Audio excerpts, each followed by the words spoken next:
नमस्कार दोस्तों। अगर आप फोटोशॉप CS3 सीखना चाहते हैं लेकिन नहीं पता कहाँ से शुरू करें तो ये वीडियो आपके लिए है। आज मैं आपको पूरा बेसिक समझाऊंगा, टूल्स, इंटरफेस और सिंपल एडिटिंग। तो बिना समय गवाए चलिए शुरू करते हैं। तो यहाँ से डेस्कटॉप के ऊपर मेरे पास फोटोशॉप CS3 इंस्टॉल है। मैं यहाँ से इसको डबल क्लिक करूंगा और हमारा फोटोशॉप यहाँ पे चालू हो जाएगा। तो यहाँ पे आप देख सकते हैं हमारा फोटोशॉप CS3 ओपन हो गया है और ये पूरा हमारा फोटोशॉप CS3 का इंटरफेस है।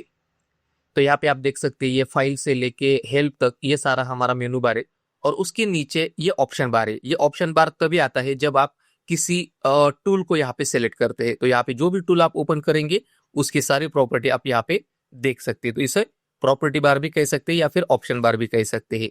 यहाँ पे हमारे पास है टूल बार या फिर हम इसे टूल बॉक्स भी कह सकते हैं। फिर उसके बाद हमारे पास यहाँ पे लेयर पैनल है। लेयर पैनल के साथ साथ आप देख सकते हैं यहाँ पे चैनल, पाथ, नेविगेटर, हिस्टोग्राम, मतलब ये जो पूरा पैनल आप देख रहे हैं ये बाय डिफॉल्ट हमारा वर्कस्पेस में आता है। तो इसमें से किसी चीज को अगर हमें हटाना है, समझो इस तरह से, तो हम सिंपल इसे ड्रैग एंड ड्रॉप करके यहाँ से क्लोज कर सकते हैं और जो चीजें हमें यहाँ पे चाहिए उसको हम यहाँ पे रख सकते हैं। ठीक है, जैसे मैं यहाँ पे इसको ड्रैग एंड ड्रॉप कर रहा हूँ, इसे मैं यहाँ से क्लोज कर रहा हूँ, इसको यहाँ से ड्रैग एंड ड्रॉप कर रहा हूँ, इसको क्लोज कर रहा हूँ। वैसे यहाँ पे आप देख सकते हैं यहाँ पे मिनिमाइज और मैक्सिमाइज का एक बटन है, तो आप इसको इस तरह से ओपन कर सकते हैं और यहाँ से क्लोज कर सकते हैं।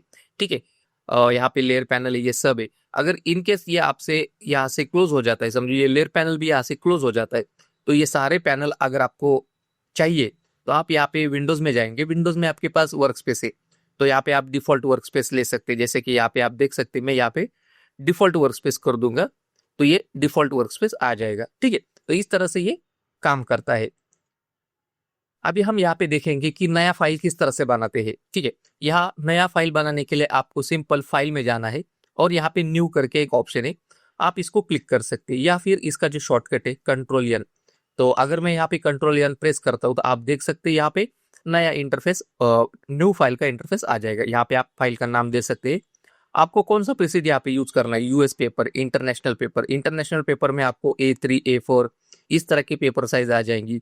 अगर आप फोटो लेते हैं, फोटो से रिलेटेड आपके प्रीसेट यहाँ पे ओपन हो जाएंगे। ठीक है, तो बाय डिफॉल्ट अभी यहाँ पे मैं फिलहाल सिंपल एक 4x6 का प्रीसेट यहाँ पे लेता हूँ। विड्थ इसकी 6 इंच है, हाइट इसकी 4 इंच है, रिजोल्यूशन यहाँ पे 300 है। ठीक है, तो यहाँ से मैं इसको ओके कर देता हूँ। तो ये आप देख सकते हैं हमारा न्यू डॉक्यूमेंट ओपन हो गया है। अभी हम देखते हैं कि फाइल को किस तरह से ओपन करना है। सिंपल है, आप सिंपल यहाँ पे फाइल में जाओ, ओपन पे जाओ, आप यहाँ से फाइल ओपन कर सकते हैं या फिर कंट्रोल O इस शॉर्टकट को भी आप यूज कर सकते हैं।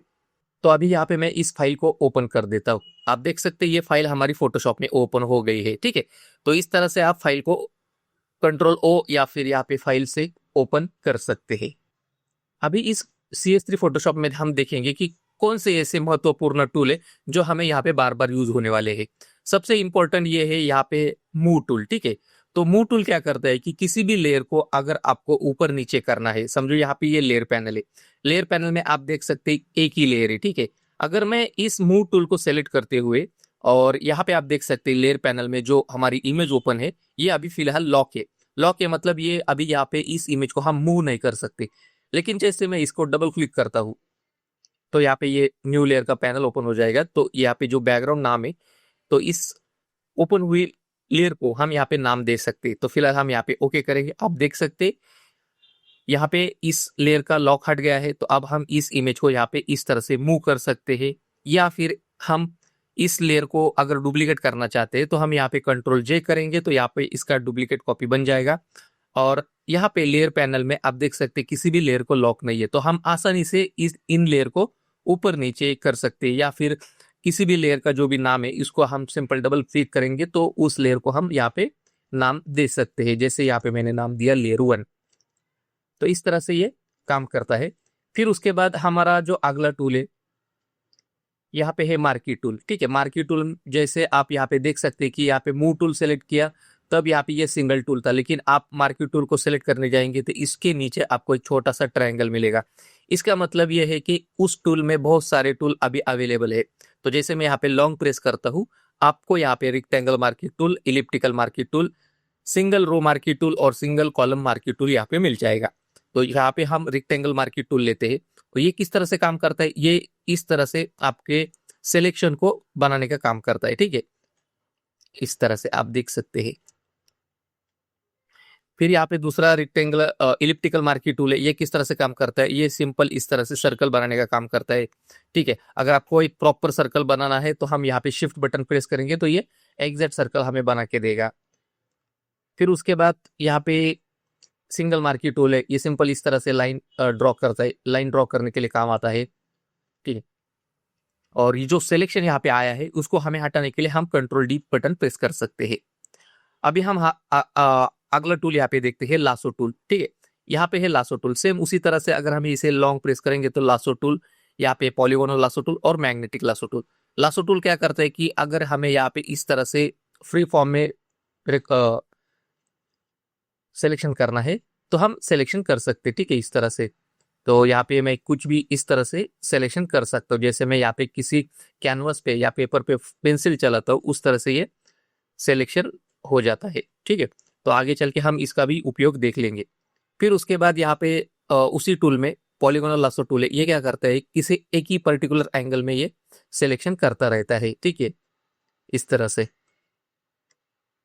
फिर यहाँ पे है मैग्नेटिक लासो टूल, ये मैग्नेटिक लासो तब टूल यूज होता है जब आपको आपका जो भी सब्जेक्ट है और जो आपका पीछे का बैकग्राउंड है तो उसमें अगर डिफरेंस दिख रहा है, मतलब आपका सब्जेक्ट बहुत ही शार्प है, पीछे का बैकग्राउंड ब्लर है, तो यहाँ पे आप सिंपल इस तरह से इसको ऐसे नजदीक से अगर करेंगे तो आपका ये सिलेक्शन बनता रहता है। ठीक है, इसके बारे में भी हम डिटेल में आगे चल के बात करेंगे। तो यहाँ से मैं एस्केप कर देता हूँ। यहाँ पे हम अगला टूल देखते हैं, ब्रश टूल। तो यहाँ पे एक ब्रश टूल है, आप देख सकते हैं यहाँ पे ब्रश टूल है। ब्रश टूल को हम लॉन्ग प्रेस करेंगे तो brush tool, pencil tool, colour replacement tool यहाँ पे दिखाई देगा। तो ब्रश टूल को जैसे मैं यहाँ पे क्लिक करता हूँ तो यहाँ पे आप देख सकते हैं यहाँ पे ब्लैक कलर और यहाँ पे फोरग्राउंड में ब्लैक कलर है और नीचे यहाँ पे व्हाइट कलर है। तो अगर कभी भी आपको ऐसा लग रहा है कि यहाँ पे मैं कलर चेंज करना चाहता हूँ तो आप सिंपल इस बॉक्स को क्लिक करो, आपके सामने कलर पिकर ओपन हो जाएगा। आप यहाँ से कोई भी कलर यहाँ से पिक कर सकते हैं। ठीक है, और इस तरह से ब्रश टूल की मदद से आप इसको ड्रॉ कर सकते हैं।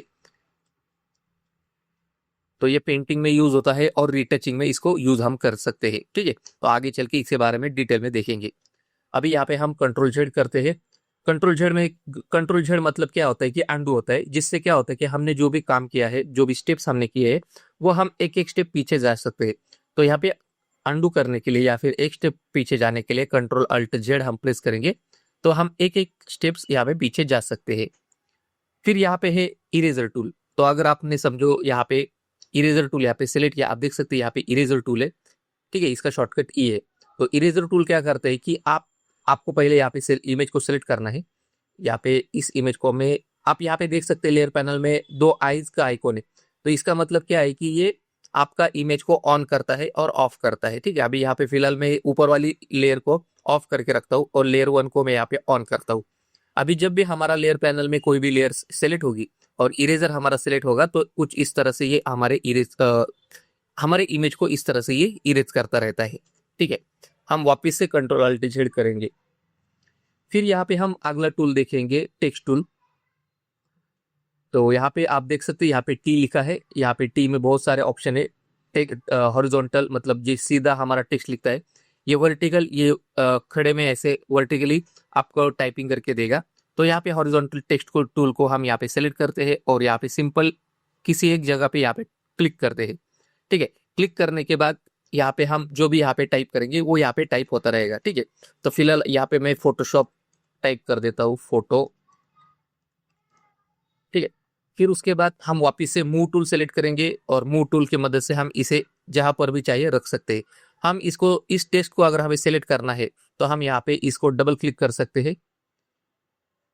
तो हमें अगर इस टेक्स्ट को सेलेक्ट करना है तो हमें वापस से टेक्स्ट टूल को सेलेक्ट करना पड़ेगा और इस तरह से इस फोटोशॉप को जो हमने लिखा है टेक्स्ट को इस तरह से कॉपी करना पड़ेगा। फिर यहाँ पे आप चाहिए तो जो भी कलर आप देना चाहते हैं आप यहाँ से दे सकते हैं। ठीक है, वापस से हम मूव टूल सेलेक्ट करेंगे।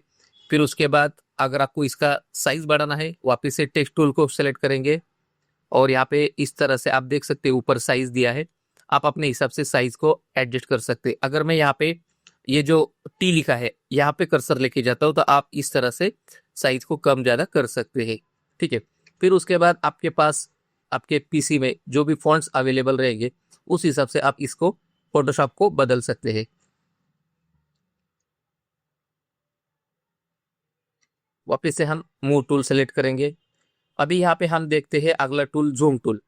तो यहाँ पे आप देख सकते हैं ये मैग्नीफायर जैसा दिख रहा है, ये हमारा जूम टूल है। तो जब भी हम यहाँ पे किसी इमेज को किसी जगह को हमें जूम करना है तो हम इस तरह से इमेज को जूम कर सकते हैं, ठीक है। और जूम करने के बाद हमें क्या करना है कि जो हमारे कीबोर्ड पे जो स्पेस बटन है अगर हम उसे दबाएंगे तो हम इमेज को इस तरह से पैन या फिर इस तरह से मूव कर सकते हैं, ठीक है।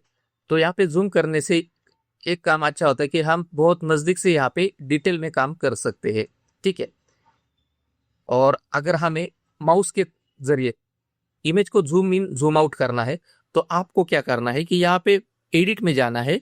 यहाँ पे आपको प्रेफरेंसेस, यहाँ पे जनरल, जनरल में आप जैसे जाएंगे तो आपके सामने जूम विथ स्क्रॉल व्हील का एक ऑप्शन ऑफ रहेगा, तो आपको इसको ऑन करना है और यहाँ से ओके, ठीक है। तो उसे ऑन करने के साथ आपका जो भी इमेज है वो आपके माउस के व्हील के हिसाब से मूव इन जूम आउट होता रहेगा।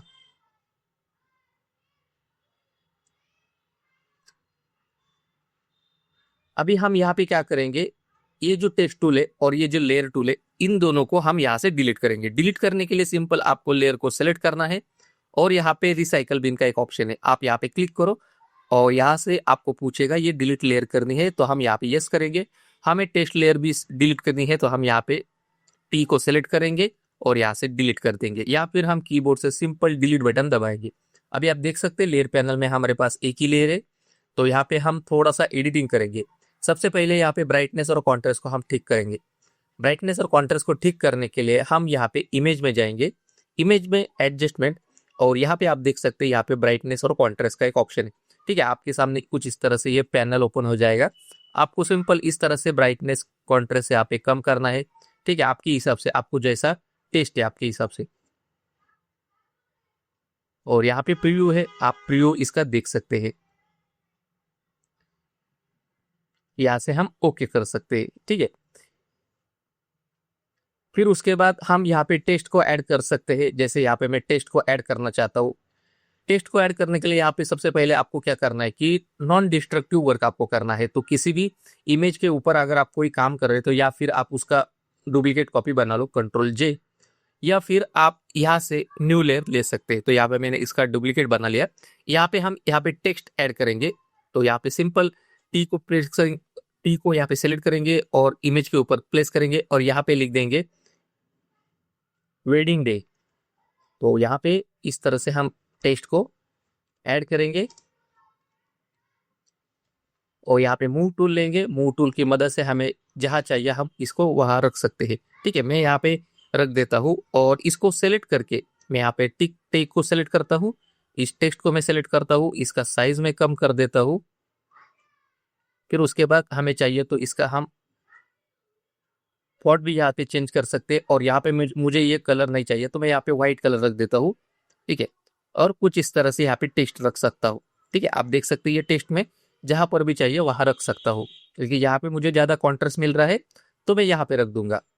तो इस तरह से आप किसी भी इमेज में टेक्स्ट को ऐड कर सकते हैं। अभी हम यहाँ पे क्या करेंगे कि ये हमारा टेक्स्ट तो ऐड हो गया। अभी मैं क्या करूंगा, इसको फिलहाल डिलीट कर देता हूँ। यहाँ पे मैं आपको इमेज को क्रॉप करना बताता हूँ कि इमेज को क्रॉप किस तरह से करते हैं, ठीक है। तो इमेज को क्रॉप करने के लिए आपको सिंपल यहाँ पे सी बटन को प्रेस करना है, या फिर यहाँ पे आप देख सकते हैं ये क्रॉप का सिंबल है। मैं यहाँ पे क्लिक करूंगा, आपके सामने कुछ इस तरह से ये कर्सर आ जाएगा और कर्सर में आप यहाँ पे आप इसको विड्थ और हाइट रख सकते हैं, ठीक है। कितना रिजोल्यूशन चाहिए ये आप रख सकते हैं। तो यहाँ पे और भी कुछ प्रीसेट है, जैसे आप इसको 4:6 में करना चाहते हैं 4:6 में कर सकते हैं। आपको 5:7 में करना है तो आप यहाँ पे कर सकते हैं, या फिर आप कुछ इस तरह से फ्री फॉर्म में आप इसको क्रॉप कर सकते हैं, ठीक है। जैसे यहाँ पे मैं क्या करता हूँ कि इस ब्राइट को कुछ इस तरह से मैंने क्रॉप कर दिया। क्रॉप करने के बाद आप देख सकते हैं ये एरिया ज्यादा एक्टिव दिख रहा है और ये डिसएक्टिव दिख रहा है, मतलब ये थोड़ा सा एरिया डिसेबल दिख रहा है। तो अभी ये क्या होने वाला है कि ये जो एरिया हमें दिख रहा है एक्टिव यही रहने वाला है और पीछे का एरिया यहाँ से हटने वाला है। तो यहाँ पे अगर हम एंटर प्रेस कर देंगे तो आपका इमेज यहाँ पे क्रॉप हो जाएगा, ठीक है। मैं यहाँ पे वापस से Ctrl Z कर देता हूँ और यहाँ पे जो प्रीसेट है उसको हम यूज करके देखते हैं। यहाँ पे 4:6 है, तो ये 4:6 में कुछ इस तरह से हम इसे क्रॉप कर सकते हैं। ठीक है, ये हमारा यहाँ पे क्रॉप हो गया। मैं वापस से Ctrl Z कर देता हूँ। यहाँ पे दूसरा प्रीसेट है, यहाँ पे हमारे पास 5:7, तो अगर हमें 5:7 में इसे क्रॉप करना है तो इस तरह से क्रॉप कर सकते हैं।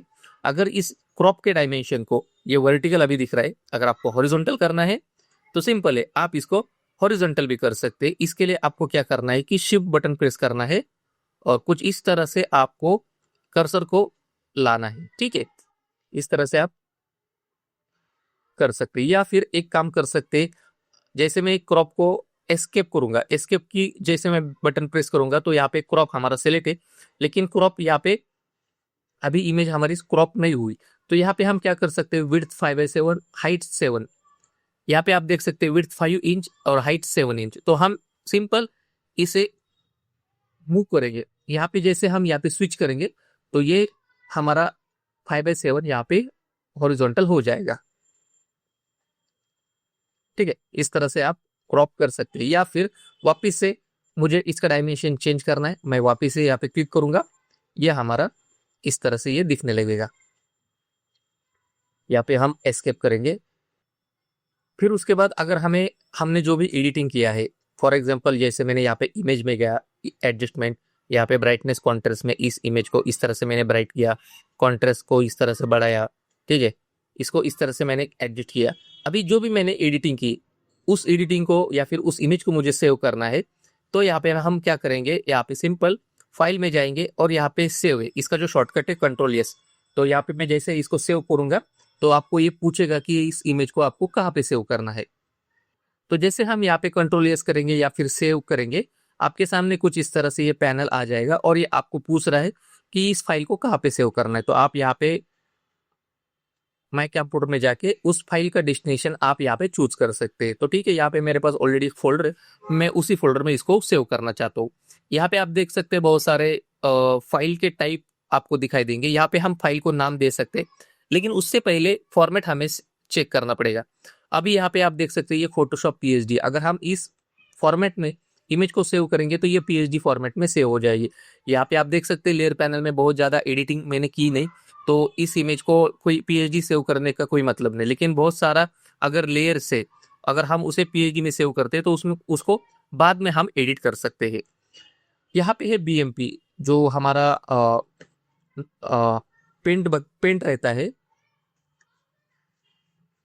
यहाँ पे हम बीएमपी में उसको सेव कर सकते हैं। यहाँ पे थोड़ा सा हम नीचे आएंगे तो जो यूनिवर्सली मतलब हर जगह पे यूज होने वाला और ऐसा फॉर्मेट, जो फॉर्मेट हमें mobile, laptop, computer, social media पे हमें आसानी से दिख जाता है, वो है जेपीजी फॉर्मेट। तो यहाँ पे जो भी इंफॉर्मेशन होगी वो सारी इस जेपीजी फॉर्मेट में लॉक हो जाएगी और इमेज आसानी से हम कहीं पर भी मूव कर सकते हैं या फिर कहीं पर भी उसको शेयर कर सकते हैं। तो ये एक अच्छा फॉर्मेट है, हर एक डिवाइस पे ये चल जाएगा। फिर उसके बाद पीएनजी फॉर्मेट, अगर आपने कोई ट्रांसपेरेंट बैकग्राउंड यहाँ पे कर दिया है और उसको सेव करना चाहते हैं पीएनजी फॉर्मेट में, तो आप पीएनजी फॉर्मेट यूज कर सकते हैं। तो मैं यहाँ पे सिंपल जेपीजी फॉर्मेट यहाँ पे सेव करूंगा और जो फाइल को आप नाम देना चाहते हैं तो नाम दे सकते हैं। तो यहाँ पे मैं फाइल को नाम देता हूँ file1 और यहाँ से सेव। तो आपका जो भी फाइल है उस फोल्डर में आप सेव हो जाएगा। यहाँ पे क्वालिटी 8 है, तो कम से कम 8 आप रख सकते हैं, लेकिन आपको हाई क्वालिटी इमेज को सेव करना है तो यहाँ पे आप मैक्सिमम करो और इस स्लाइडर को आप ज्यादा से ज्यादा यहाँ पे लार्ज करो, जिससे आपका हाई क्वालिटी इमेज यहाँ पे सेव हो जाएगा। और ये एक बार यहाँ से ओके करो। और एक बात, यहाँ पे बेसलाइन स्टैंडर्ड है, तो इस फॉर्मेट ऑप्शन को बेसलाइन स्टैंडर्ड में सेलेक्ट करो और फिर यहाँ पे ओके करो। तो आपकी जो भी फाइल, आपने जो भी एडिटिंग किया है वो वहां पे सेव हो जाएगा।